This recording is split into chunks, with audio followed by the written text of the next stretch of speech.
This is episode 66, 40 Principles to Live By on my 40th birthday.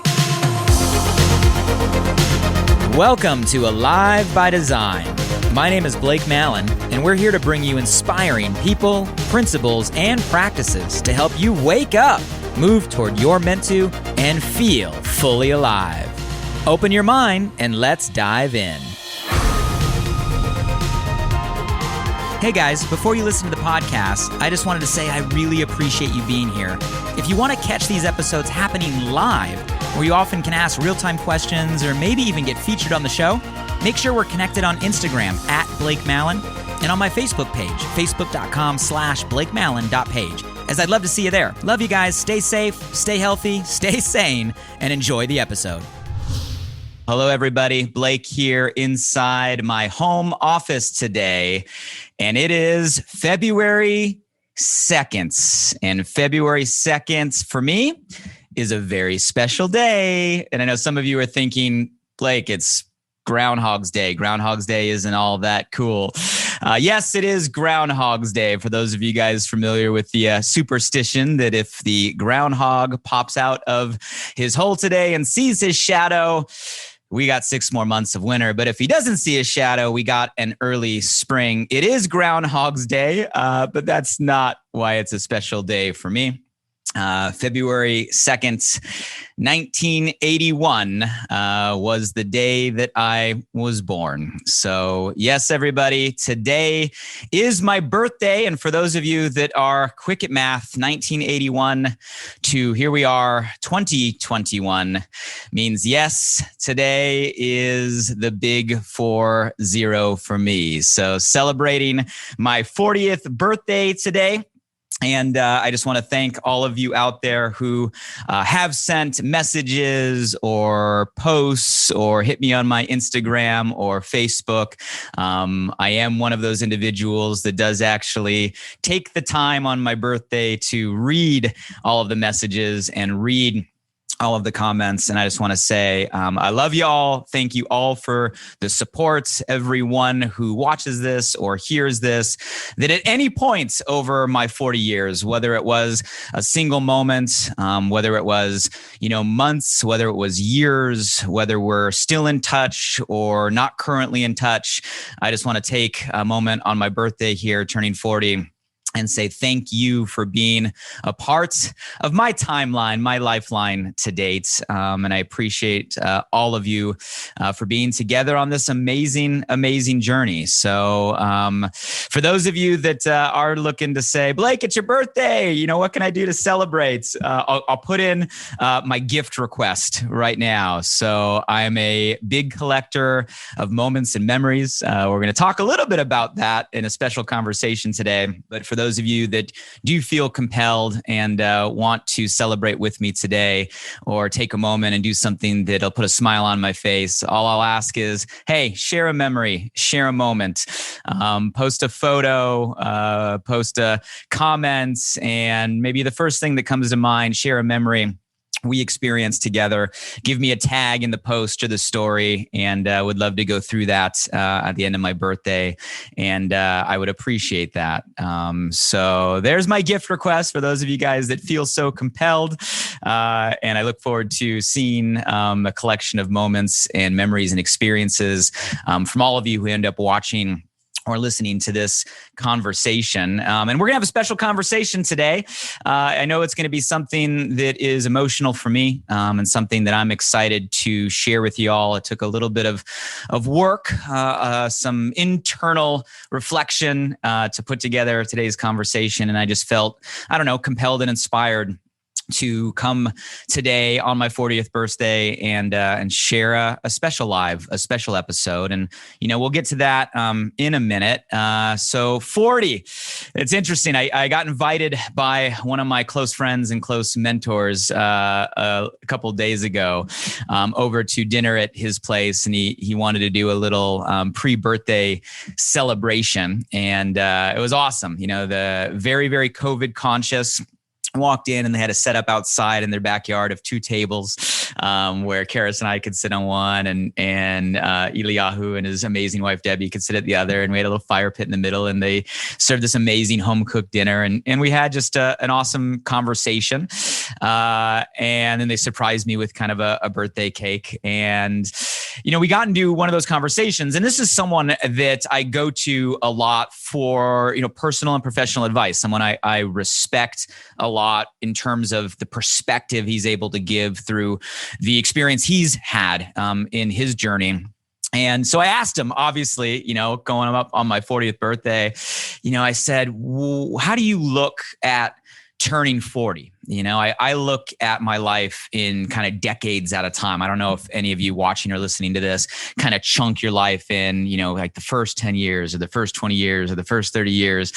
And I asked him, I said, how do you look at turning 40 and beginning this next decade of life? And I asked, obviously expecting or anticipating some wisdom, right? Something that I could take with me into this next decade or next chapter of life. And, the reply I got there at dinner, he said, well, Blake, when you turn 40,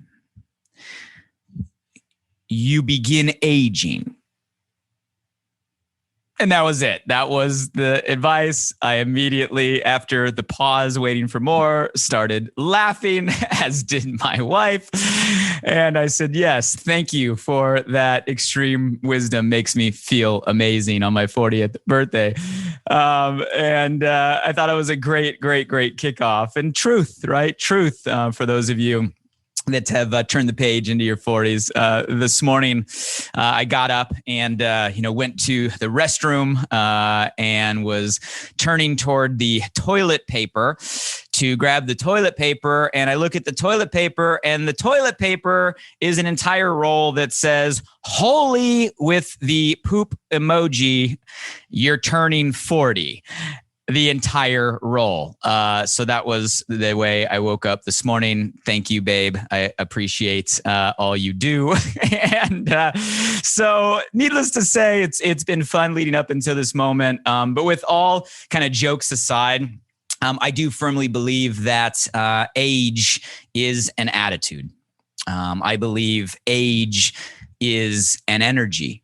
And I know everybody says it, but I do believe it. I believe, 40 today, what is it? Is it the new 30, right? I'd like to think it was the new younger. But it is an attitude. It is an energy. And as I approach a new decade of my life and move into a new season in my 40s, I can honestly say I'm grateful for my experiences up until this point. I feel like looking back, I've had the ability just to live a full life to date. I'm grateful for the moments. I'm grateful for the memories. I'm grateful for the experiences. I'm grateful for the lessons, right? I'm grateful for the valleys. I'm grateful for, everything I've been given that is and has been the journey so far. And I can say that congruently. I can say that sincerely. And I can say that I'm excited for, yes, the first 40 years, but even more excited for the next chapter. And with all that said, I kind of felt compelled on my 40th birthday, for whatever reason, to do a special conversation and share it with all of you. And for those of you that do follow maybe some of my content or some of my podcasts or conversations, you might have heard me in the past reference that I tend to keep a list of principles, life principles that I grab from time to time, either from individuals or certain experiences or just aha moments that for whatever reason in that point say, this is something I want to grab. And I literally add them to a list, a principles list I keep inside my computer and my phone, so it's always on me. And I collect principles. I collect principles as reminders, really for myself, of lessons that have been given to me that I try to bring with me moving forward, lessons to live by. And this principles list, is hundreds and hundreds of principles long, and they cover all kinds of different categories and different situations and circumstances that I've run into that I have found value enough to try to carry with me as reminders. So here on my 40th birthday, what I did really for myself is I went through my principles list, and I did my best to ask myself, what are the top 40 principles that, for whatever reason, have been the most significant to me? The top 40 principles that have guided and shaped where I've come from, that have led to where I am, and really the top 40 principles that I always want to remind myself to keep top of mind, to bring with me as I go forward. I'll tell you, it took longer than I thought to narrow a list of all my principles down to the top 40. But for today, on my birthday at 40 years old, what I want to do is I want to share with all of you, if it's okay with you, my 40 principles to live by on my 40th birthday. And as we go into this, I guess I'll preface this by saying a couple things. These principles, they were written from me for me. So they're really principles that are personal. And they're principles that, again, I try to live my life by. And I'm sharing them with you on a personal level. So number one, it gives you maybe some insight on me and how I try to operate and what has been significant or impactful up until this point, but also putting them out there for maybe something you can grab, right? A few that might resonate, and maybe something you might feel inspired to add to your own principles list or your own memory to try to operate by moving forward. But they are written personal, right? So they're from me to me. The second thing I'll say is I am no way trying to claim that I am the original author of every single one of these words. So as are most things in life, what we know, we probably got somewhere, somehow from someone else at some time, or at least the inspiration for it. So I'll give the disclaimer that, hey, some of these principles I took from somewhere, sometime in my life. Some of them might be very literal that I grabbed in that moment, word for word. Some of them might be my interpretation, right, of the feeling that I got. Some of them I might have adapted. Some of them might be original thoughts, right? And they are original thoughts that I've written down in my principles list or journals as I'm going through certain situations. But by no means am I trying to claim authorship of every one of these words. I just want to share something that has impacted me in hopes that it adds value to you. And I guess the last thing that I'll say is, while I did my best to try to narrow these down to a top 40, which was difficult. They are in no specific order. So there's no priority. No one is more important than the other. They're not in any sequence in terms of when I develop them. They're just kind of a giant dump of 40 principles to live by my 40th birthday. So with that, I'm going to go ahead and dive in with all of you to 40 principles on my 40th birthday that I've gathered over the last 40 years as a reminder myself to bring them with me in my actions and decisions in the years to come, and hopefully add some value to all of you. So principle number 1, you become like those you surround yourself with. Choose your circle by design, not default. You become like those you surround yourself with. Choose your circle by design, not default. I grabbed this one early in life. I heard someone say in my late teens, I believe, you'll become like the top 5 people you surround yourself with. The top 5 people you will be the average of. Choose them wisely. And I've always grab that and use that as a way to make decisions on who do I want to surround myself with. The fastest way to change the way you think, change your circumstance, change your result, is to change your environment or shift your environment. And I've always tried to put intention into finding and surround myself with people that challenge me, that, I want to, step up to, that have me raise my standards, that I can learn from, that maybe think differently. At the end of the day, surround myself with people that make me better.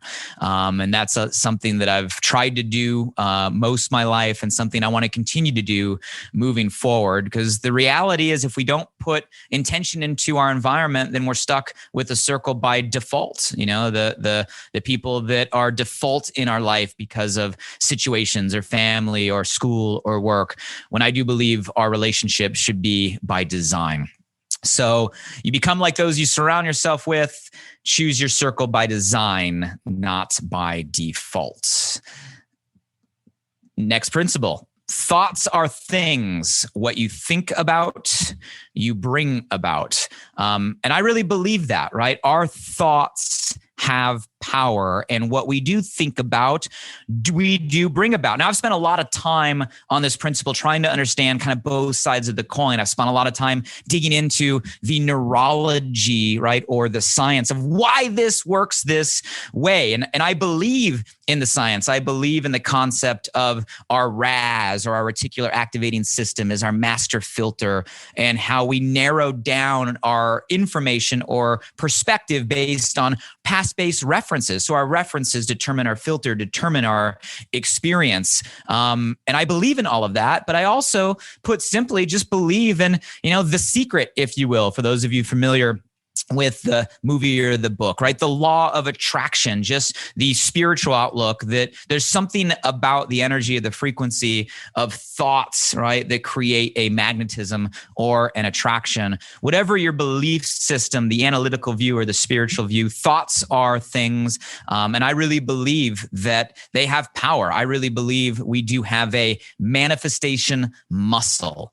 And I do my best to try to control what is going on up here, knowing that is creating a magnet for better or for worse.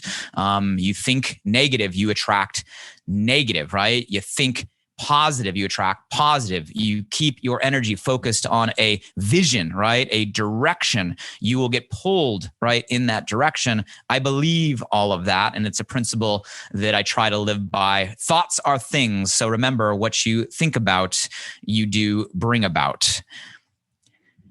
The further you go, the further you see. This was a principle I adopted early in life, and it helped me get started. It helped me get activated.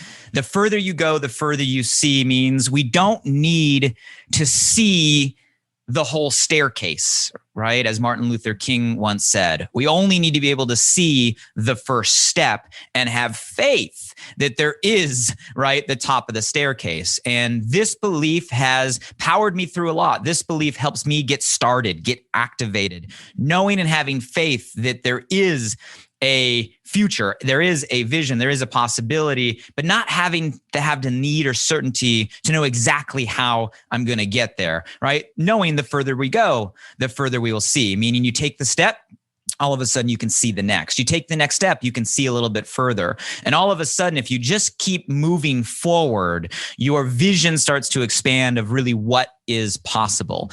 And that was true early in my life, early in my business career, having faith in what was possible, even though it was fuzzy, right? Even if there was doubt, but using this principle, the further you go, the further you see, to keep moving forward. And it's proven to be a fact for me, right? If you keep moving forward, the bigger vision will become clear. So the further you go, the further you see. Learn to delay gratification today, and you'll have more tomorrow.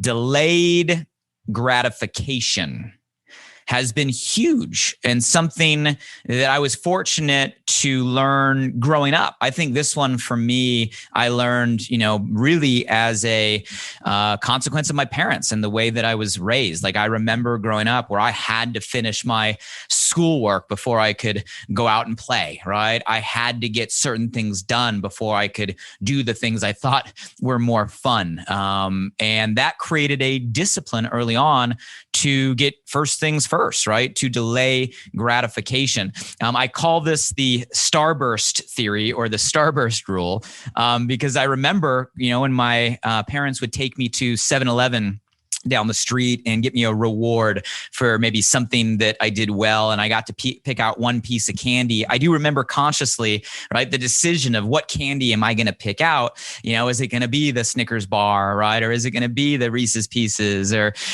what is it going to be the gummy worms? And I would always pick the Starburst. And it wasn't because the Starburst was my favorite candy. It's because the Starburst came with individually wrapped squares and it would last longer.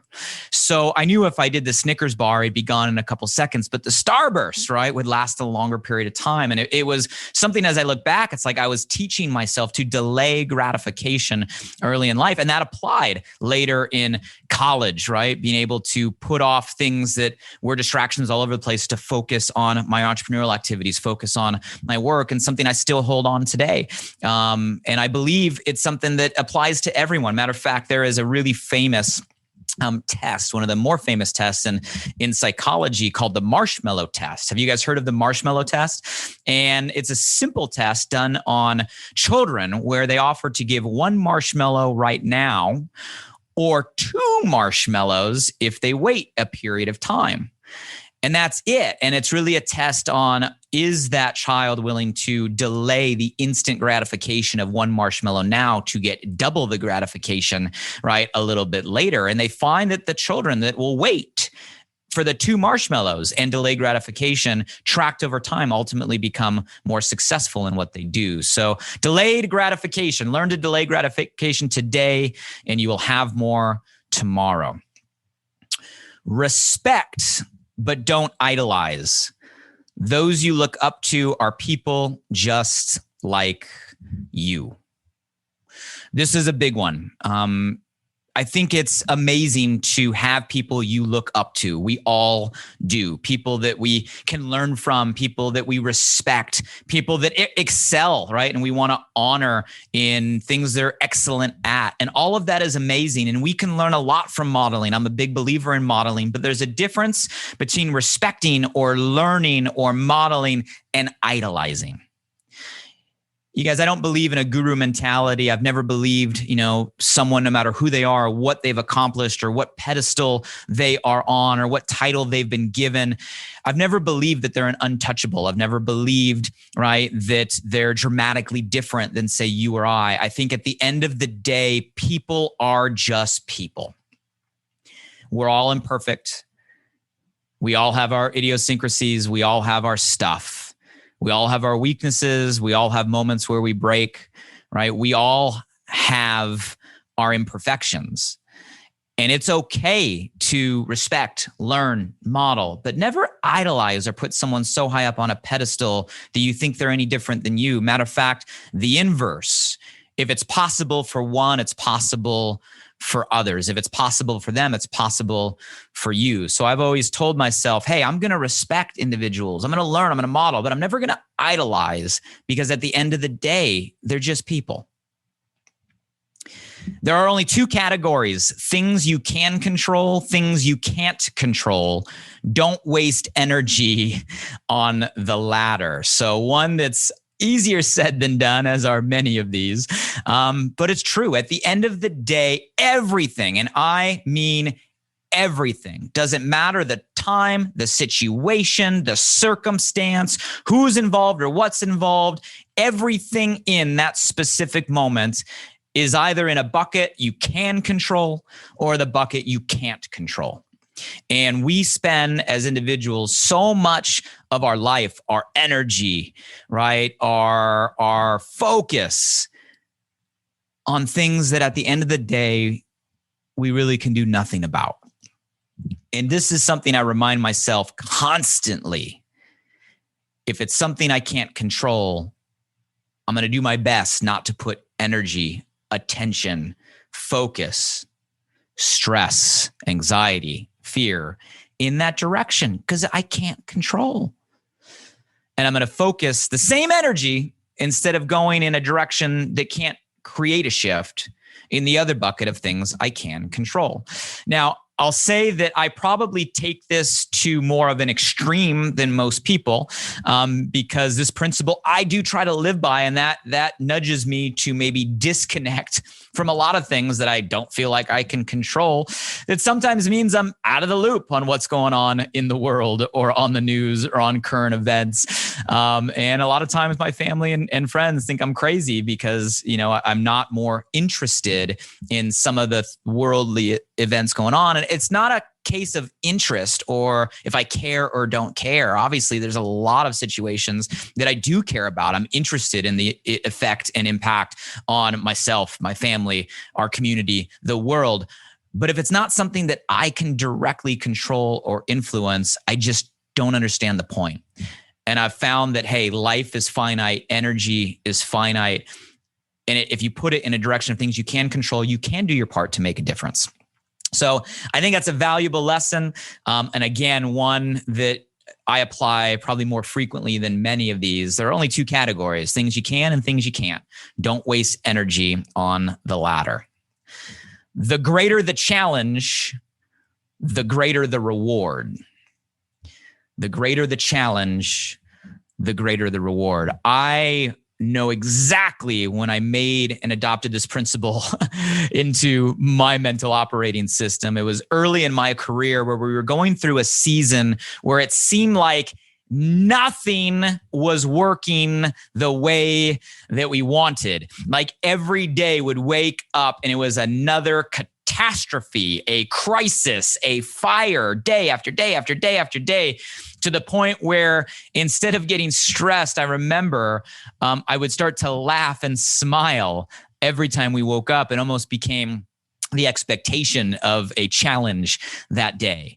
But I remember telling myself and adopting this principle: the greater the challenge, the greater the reward, meaning that sometimes the world, the universe, has a interesting methodology of testing us,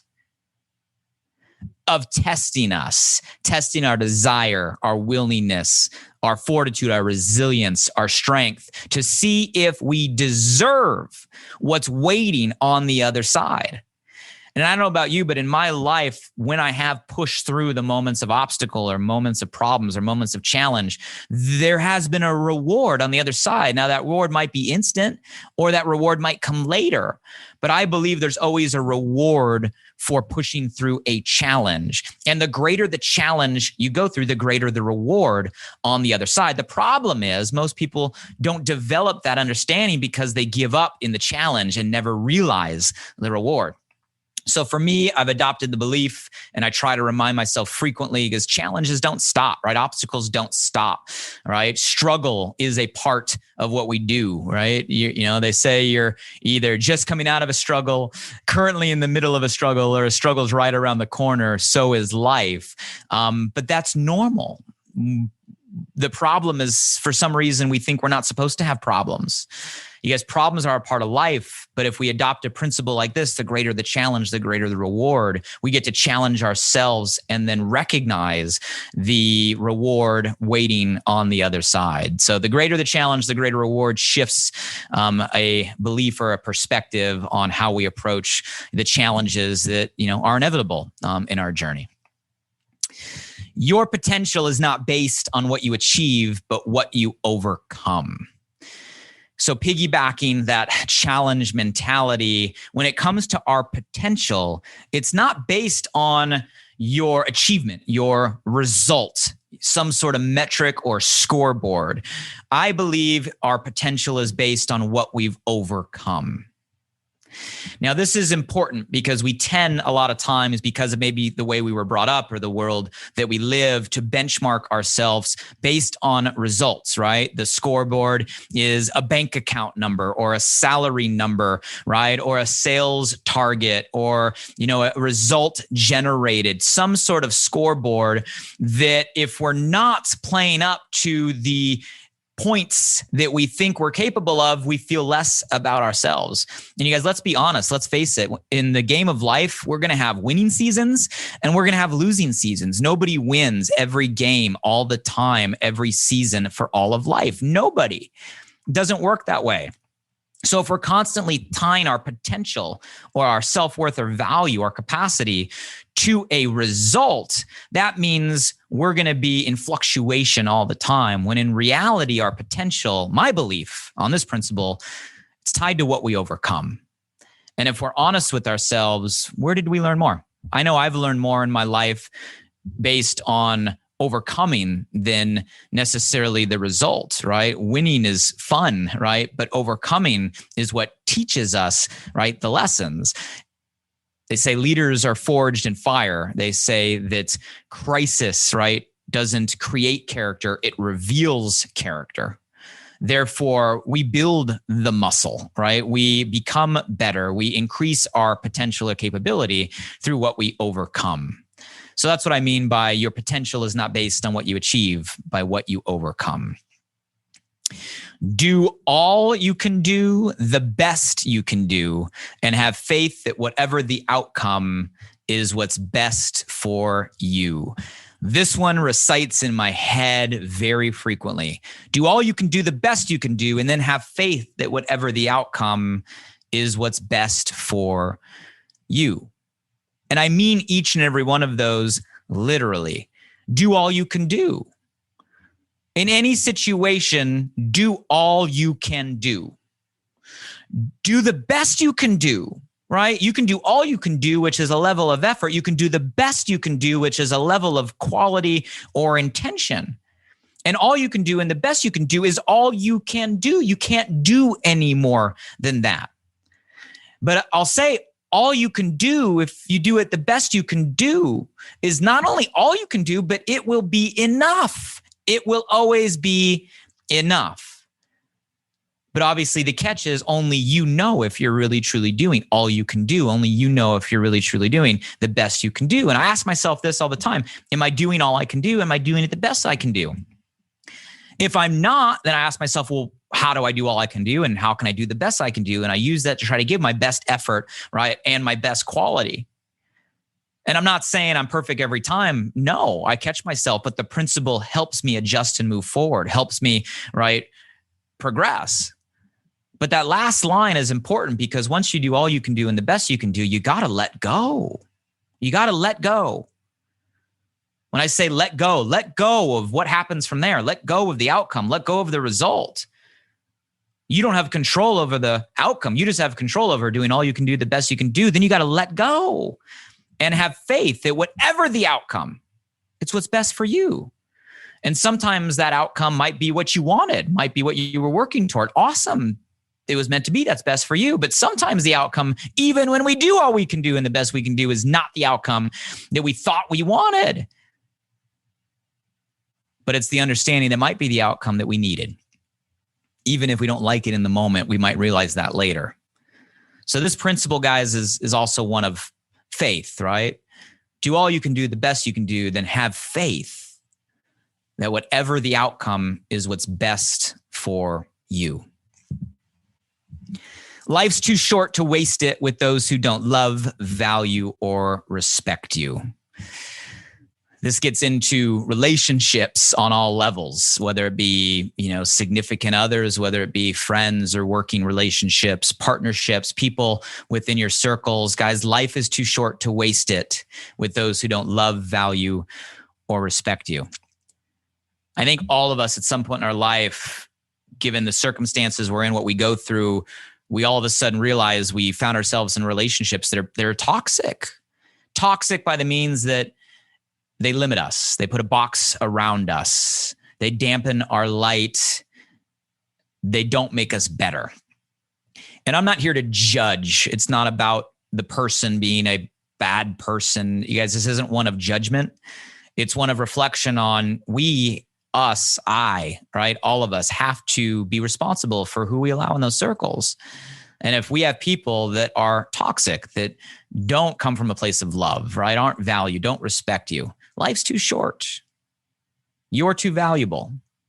Your peace of mind is too important, right? And we have to learn to create distance or space, right, from people who aren't moving you toward your best version of yourself.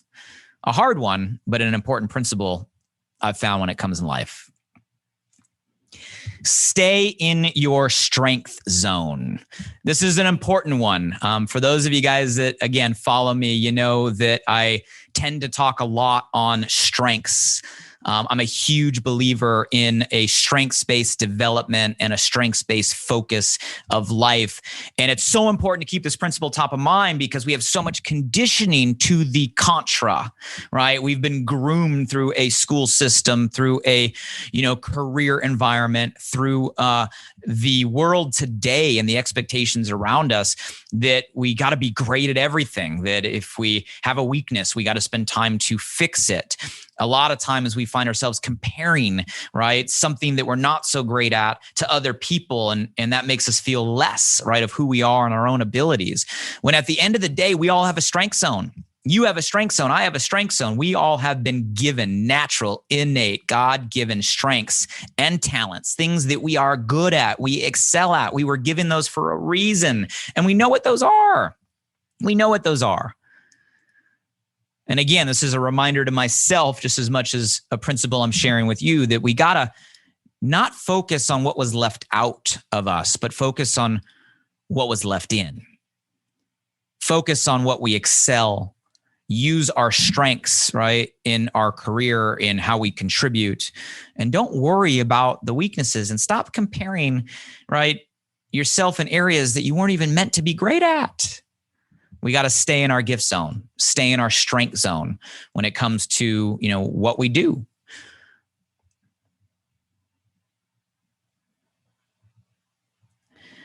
So stay in your strength zone. Forgive everyone for everything, not for them, but for you. It's an important one. Forgiveness, again, maybe a principle like many, easier said than done. But the key thing I've found about forgiving is, you guys, forgiving is not about them. A lot of times I'll get stuck in conversations where it's like, but it's so hard to forgive this person. They did this. They made me feel this. What they did was so wrong. There's such a conflict of principles or values. I understand it. I've been there. But at the end of the day, guys, forgiving somebody, it isn't about them. Forgiving doesn't mean what they did in a certain situation you feel is right. Forgiving isn't about them at all. Forgiving at the end of the day, it's about us, right? Me forgiving's about me. You forgiving's about you. It's not worth the anger. It's not worth the angst. It's not worth the physical turmoil. It's not worth the conflict and your peace of mind. It's not worth it. Matter of fact, not forgiving continues to allow that person or that thing you're frustrated with continue to have power over you. We got to learn to forgive everyone for everything, not for them, but for you. Now, I'll be the first to admit that, maybe I take this to an extreme sometimes, and maybe that's to my detriment. I've become one that's quick to forgive. I forgive virtually everyone for everything. I try to live by this principle. I try to do it fast. Sometimes I forgive people and forget too quickly. And maybe that comes to bite me, right? Again, or learn a hard lesson again. I'll be the first to admit that happens a lot. And I got to get better at forgiving, but not forgetting and learning. But even with that said, and knowing that it affects me, or maybe forgiving too soon, too quick, and too fast allows me to learn a hard lesson over and over again. Even with that understanding or awareness, I still would rather be one that forgives and has the peace of mind that hangs on to the resentment and the anger. Again, my principles for me: forgive everyone for everything, not for them, but for you. Relationships amplify life. Keep family first and real friends close. Guys, relationships are everything. They need to be a priority. This is something that took me longer, not to learn because I understood it in principle, but to apply when it comes to relationships. Sometimes, I don't know about you, but I tend to get over-focused and over-absorbed in pursuing a mission or an idea. And sometimes I haven't in my life prioritized relationships. Because relationships are everything, right? Family first, and I think as years go by, we do get older. As funny as it may sound, like we realize how important our family is. At the end of the day, they're the ones there in the morning. They're the ones there in the evening. They're the ones that'll be there, right, at the end. And close friends, people that really care and support you. if we're fortunate to have people like that in our life, you got to hold them close. You got to make them a priority. Matter of fact, one of the longest running studies in psychology is a Harvard study. I believe is still running. It was one of the longest running studies ever done. Actually took an entire graduating class of Harvard and tracked that class through 80 years of their life. And the purpose of the study was to try to figure out common patterns that led to a healthy quality of life, mentally healthy, physically healthy, right? Happiness. And you guys, the one common thing, kind of a interesting find, maybe one you wouldn't expect, right? But the common thing for the people that were the healthiest and the happiest later in life is all of those people had great relationships, a close community, surrounded by love and people that care. And matter of fact, the relationships of all things wasn't money, wasn't best medical care, wasn't where they lived, wasn't genetics or genes. The number one thing at the end of the day that's going to lead to a happy and healthy vitality, longevity for all of us, it's our relationships. We got to make them a priority. Wherever you are, be there. Okay. One that, again, I work on, and I think a lot of us, right, have to work on now more than ever.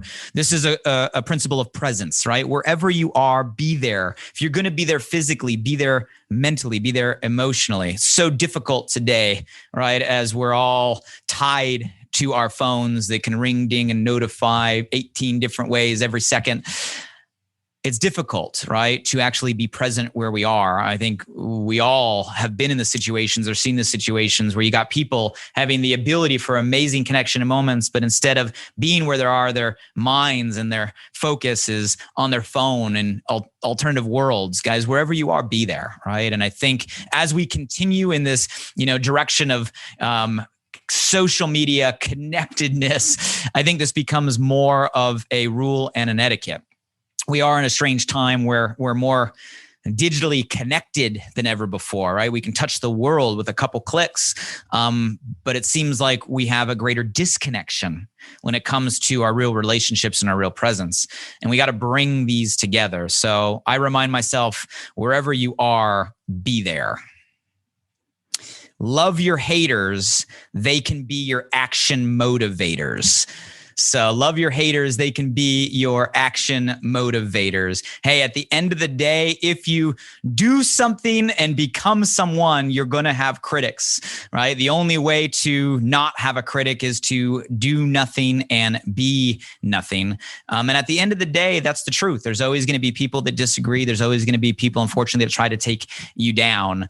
But I've learned, guys, that haters can be your action motivators, right? Sometimes you need someone to push you. Your antagonists are really your angels. You can't have a hero without a villain. You need people to push you. And it's okay, right, to have haters become your action motivators. It's okay at times in your life to have that mental told you so list and to revisit that energy to move you forward. We all, right, need critics. Just remember, there's never been a statue erected to a critic. And I know it can hurt sometimes, right, the jabs that people throw. But at the end of the day, love your haters. Right? The energy they're bringing is more a reflection of them and their beliefs than it is a reflection of you. Remember that and bottle that and use that to drive you forward. Intention matters. Do what's right for the right reasons for the right people. Guys, intention does matter. And I use this principle a lot in my mind. Do what's right. Am I doing what's right for the right reasons for the right people? And all of those have to be true. Doing what's right for the right reasons, the right intention, and then for the right people that you're doing it for is something that I believe and try to bring to everything that I do.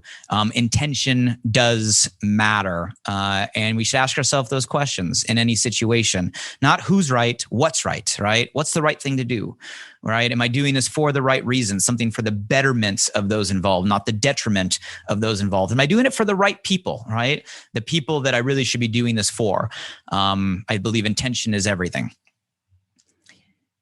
Carrying on the intention conversation, assume positive intent in others and then let their actions speak louder than words. I'm a big believer in assuming positive intent, meaning in every situation, in any circumstance, regardless of the individual, whether you've known them for life or you just met them, assume there is a positive intent. Guys, when you approach a situation, you can either assume negative intent and positive intent. Why not assume positive intent? Assume they want the best for the situation. Give someone benefit of the doubt. I believe if you do that and not project negativity or project a negative outcome, you're going to start that circumstance or situation or relationship on the right foot. I'm a big believer in assuming positive intent, but let their actions speak louder than words. And you guys, this is important because assuming positive intent doesn't mean that you have to maintain that positive intent through the entire situation or relationship. You have to be able to let actions, right, speak for themselves. And it's actions over words. I've had a lot of hard lessons in my life where I believed words. I believed the words of individuals. I wanted to believe the intent. I wanted to believe the words, even though there were signs over and over again of their actions that should have been red alerts that should have warned me, and not recognizing those actions, not seeing those actions speak, led to some difficult lessons. So it's a big principle. Assume positive intent and then let the actions, right, speak louder than words, and adjust accordingly. Never express negative emotion in email, text, or message. Okay. Simple principle, right? Will save you so much. Never, under no circumstance, express a negative emotion in email, text, or message. It does not work. If you have a negatively charged emotion, pause, let it simmer. Don't react. We got to learn to respond, not react. And don't do it over email, text, or message. It never gets to a positive outcome. I've learned that the hard way. I've had many messages, as I'm sure many of you have, where you do the quick type in the reaction and you don't send because you know it's not going to help the situation. Simple principle that'll save a lot of angst moving forward. Don't ride the emotional roller coaster. Learn this one early, okay? Don't ride the emotional roller coaster. What that means is never be too high on your highs, never be too low on your lows. Try to maintain a consistency in our emotion. Yes, it's okay to get excited. Yes, there's going to be times where we're down, okay? But the goal is not to, bounce, right? Banging our head on the ceiling and then banging our feet on the floor to an extreme. That emotional energy will wear you out, and carrying that forward will wear all those around you out. We want to level out that curve, right? And the goal, guys, is never be too high on your highs, never be too low on your lows. And eventually try to work to shrinking the duration of time you allow yourself to have a fluctuation, right? If you're going to have an extreme excitement, celebrate, right? But celebrate to an extreme for 24 hours, right? And then get back to level. If you're going to go through a hard situation and be down, you guys, it's okay to be down. We all go through it, but limit that to a 24-hour period. And the goal is to eventually shrink the duration, go from 24 hours to less time, to less time, to less time, where, we can go through and never be too high, never be too low, but maintain a level of consistent contentment and happiness in all that we do. So don't ride the emotional roller coaster. You can't lose what was never really yours to begin with. We give it all back eventually. Guys, this is an important one. With enough duration, we lose everything, right? We lose everything. Everything we ever buy will eventually get back. Everyone we ever know will eventually, move on and become disconnected. With enough duration, everything we get, we eventually return. But at the end of the day, it was never really ours to begin with. Everything we've got has been given to us, right, by someone else. We will go through circumstances in life where we have the feeling of loss. I once had, now I don't. This was taken from me, right? Or I lost this. You guys, this principle has helped me get through those situations. You can't really lose what you never really had to begin with. It wasn't yours. It was given for a moment. You're renting that time. It all goes back eventually. And that will help us get through sometimes those feelings of loss. The value is in the valleys. This one is big. Again, going through life, there's going to be peaks. There's going to be valleys. There's going to be winning seasons. There's going to be losing seasons. I know it's fun. I've been at the top of some winning seasons. It's an amazing time with amazing experiences. But I've found the value is really in the valleys. The valleys are what bring the lessons.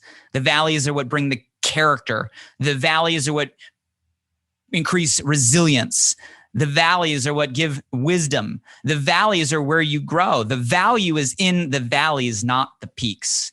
And again, all our life, guys, it's impossible to go peak to peak to peak without going through the valley. You got to go through the valley to build and become the person that can get to the next peak.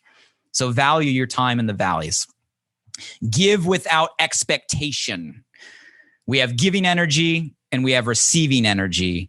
We got to give without an expectation. Guys, when we give at the end of the day, we're giving for them, but we're giving for us, right? Giving energy, put it out and don't expect to come back to you right there in that moment, right? Directly. Sometimes we give and sometimes it comes back directly. Sometimes we give and it doesn't come back directly. But if we give without expectation, it always comes back eventually, even indirectly. Guys, no covert contracts, no guilt, no hidden agendas. Don't give for control, right? Give without expectation just for the sake of giving. That's the energy we're meant to bring to the world. This is a principle I try to live by, is just to give without expectation, no strings attached. You can spend your life either building up or tearing down. Be a builder. You guys, when I was in my freshman year of high school, my freshman water polo coach, in one of the first practices, yes, I played water polo. Yes, Speedo's involved. But in our first practices, he handed us all a poem. It was called Be a Builder. And the whole poem was how there are people that spend their lives building up and people that spend their lives tearing down, and how you can spend your life building something up and tear something down, right? A life's work in a moment or two. You have a choice. Are you going to be a builder, right? Or are you going to be someone that tears down? I'm a big believer in creating, not destroying, building people up, building ideas up, building things up, right? Building passions up. There are plenty of professions that pay well out there to tear down. You can make a lot of money and get a lot of power to tear down. I believe you'll never be happy if you spend your life tearing down other things. Be a builder. Something I try to live by and a principle you might want to adopt. Faith and fear cannot coexist. Choose faith. Guys, in any moment, right, there's faith and there's fear. We all go through fear. Different stages of life bring different fears, right? I've been through and still have a lot of fears. Fear of failure. What if this won't work? Fear of rejection. What do people think, right? Fear I may mess up, may not be perfect. Right? Fear of uncertainty or unknown, fear of what may come or what may happen. Guys, the world is full of fear. And this time now more than ever, we have so many sources around us that continue to trigger our fear response. But you can't have fear and faith at the same time, because faith goes back to believing that it's all going to be okay. Faith goes back to believing that what you're going through, you're meant to. Faith goes back to believing that we'll never be given more than we can handle. Faith goes back to believing that we can do all, right, with what we are given. Faith goes back to believing that everything is for us, right, not to us. So I try in moments of fear to remind myself that, hey, am I coming from fear or am I coming from faith? Because they can't coexist at the same time. Our health makes everything else possible. Guys, health needs to be a priority. Without health, we have nothing. And we realize this if we've gone through a situation where we had an extreme pain or an extreme injury, or someone, in our life all of a sudden got a call that we never want to get from a doctor. We all have these wake-up calls that without health, we have nothing. Therefore, it needs to be and maintained a priority. Good health makes everything else possible. And it's something we got to keep top of mind. The pieces of the puzzle are always on the table. You just need enough perspective to see them and discipline to put them together. Guys, this principle speaks to we always can solve the problem. There's always a resolution at hand in any circumstance, no matter how dire it may feel. I tell myself the pieces of the puzzle are on the table, right? I just need to have the right perspective and then stick with it, the discipline, the consistency to put it together. Guys, we always have the answer. The answers are always there. You need nothing else. The solutions are at hand, right? Every single circumstance, it's like that darn Rubik's Cube. It's there. There's an answer. There's a solution. The things can line up. You just got to keep spinning it, right? Until they do. You got to keep putting the pieces of the puzzle down until you see that picture, that masterpiece. It's always within us. We always have the solutions. And this principle allows me to stick with something until you're able to find that clarity and not give up. Don't mess up good for perfect. Pursue progress, not perfection. Perfectionists out there, right? I'm one of those individuals that a lot of times wouldn't start, right? It would keep me from starting because I wanted something to be perfect. Guys, perfection is a myth. There's no such thing. Don't mess up good for perfect. We're not pursuing perfection. We just want progress. Focus on one step at a time and adapt. Guys, everything is a constant iteration. Okay, life is a constant iteration. Pursue progress, not perfection. Money follows, it doesn't lead. Guys, money, it's important, right? It is important. Makes the ability to have security and safety for your family, the quality of lifestyle you want. You guys, money in this world, it is important, but money follows, it doesn't lead. In my experience, anytime you focus on money as the direct result, you never get it. And if you get it, you never keep it. You might say, well, Blake, money follows what? Well, money follows, guys, doing something you're passionate about. Money follows when you focus on doing something you love and doing it for a reason greater than yourself. Money follows when you add value and you focus on contributing. Money follows when you stay in your strength zone. Money follows when you live by the principles we're talking about. If you do that consistently long enough over time, money follows always, but it doesn't lead. However good or bad a situation, it will change. And this is a great reminder in every situation, even the best of the best, however good it is, just remember it will change. There's been times in my life where I was on incredible winning streaks. And I wish I would have reminded myself this lesson that, hey, it will change. Nothing lasts forever. And there's also times, guys, when things are bad.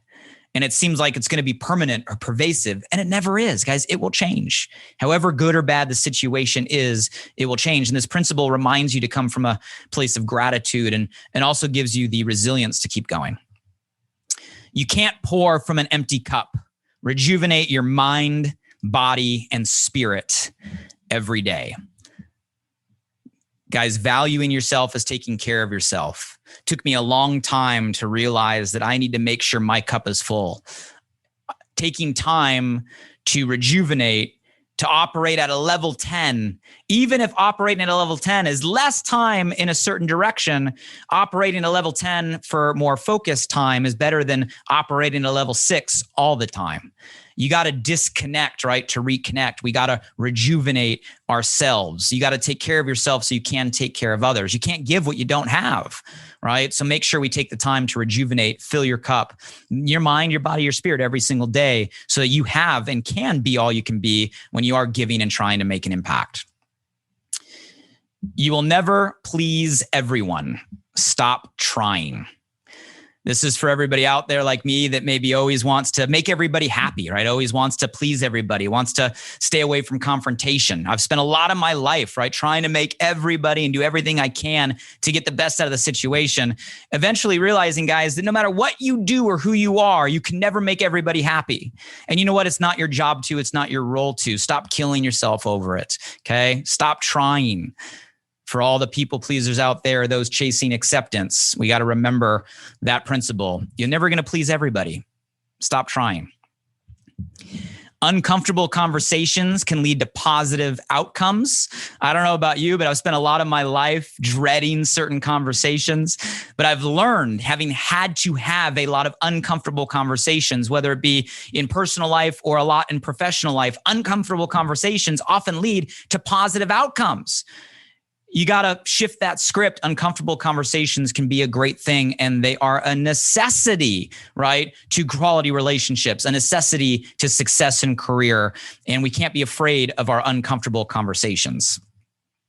Never stop asking why. For those of you that are familiar with my story, you know that question why was my first awakening moment, my defining moment, my shift when I realized why.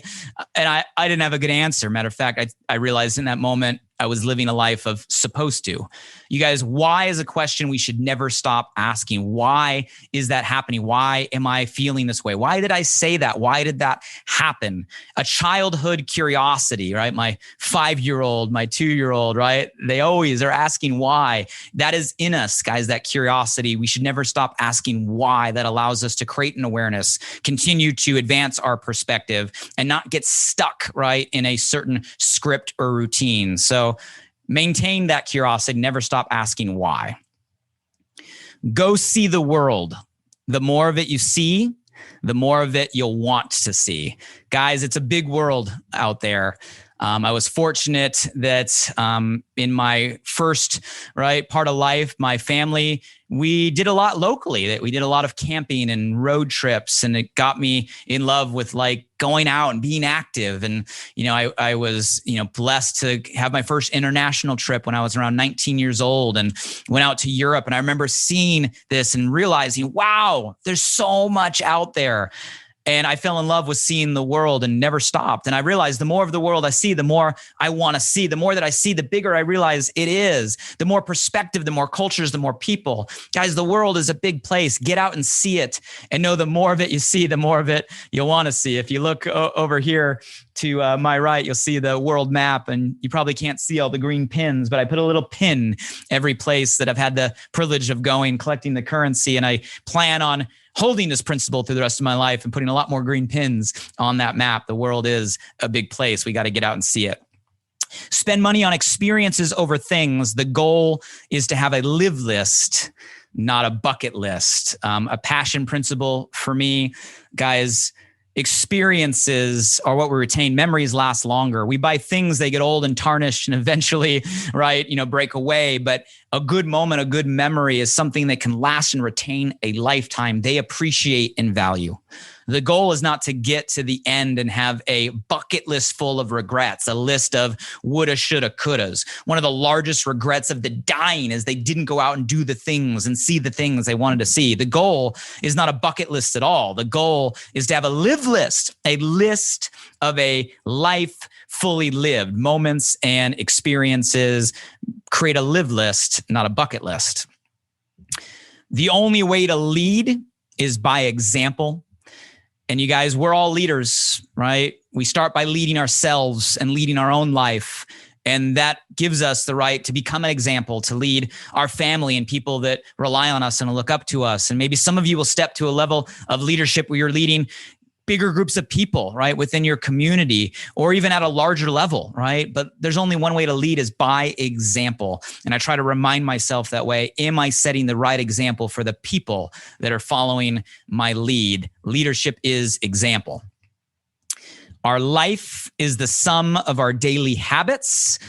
This one came to me a little later in life, the importance of what we do every single day, right? Our days determine our weeks determine our months determine our years determine our life. If we focus on doing the right things every day, we can't help but have a good day, a good week, a good month, a good year, a good life. Guys, habits are everything, right? Our results today, where we're at today, are a result of our habits of yesterday, and our results tomorrow, our life tomorrow, will be a result of the habits we do moving forward. I'm a big fan or big believer in dialing in daily routines. Morning routines have been, very important in my life, especially over the last few years with everything we've been going through. And it's a huge principle we should all reflect on, is what are our daily habits, and are they really leading up to the life that we want to have and want to live? Be grateful for what's been given to you, or it will be taken away. This is an important one. Gratitude, and coming from a place of gratitude, being grateful for everything that has been given. And I believe if you're not grateful for all that has been given, it will be taken away. You guys, it may be a funny principle, but I'll put it this way. When you give a gift to somebody, maybe a friend or a family member, if there's someone that's really grateful, you see them light up, like there's a genuine gratitude for that gift. How good do you feel giving that gift? You look forward to giving that person a gift. You guys, I believe that, call it God, call it the world, call it the universe, like they want credit sometimes too. Look at all you've been given. right? Are we grateful for all we've been given? I ask myself all the time. I've been given a lot. I've been blessed a lot. And I remind myself, I want to be grateful for everything I have been given, both the great times and the tough times, all of it, right? You got to be grateful for what you have or it will be taken away. The story of our life will be the pages of experiences we choose to create and moments we choose to make matter. Guys, this is a philosophy or principle that's deep for me. Our life story, at the end of the day, if we're opening it up, the pages are the experiences that we choose to create and the moments we choose to make matter. We choose to create those experiences. We make choices to put ourselves in an environment where we're doing something we love or experiencing a first time or doing it with people that we care about. And it is a choice to create an experience worth living. And guys, it's also a choice when you're having that experience or in that amazing place or amazing situation with those amazing people. It's a choice to create a moment.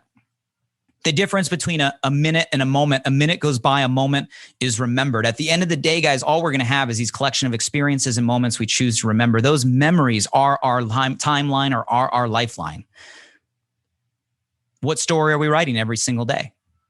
The story of our life will be the pages of experiences we choose to create and moments we choose to make matter.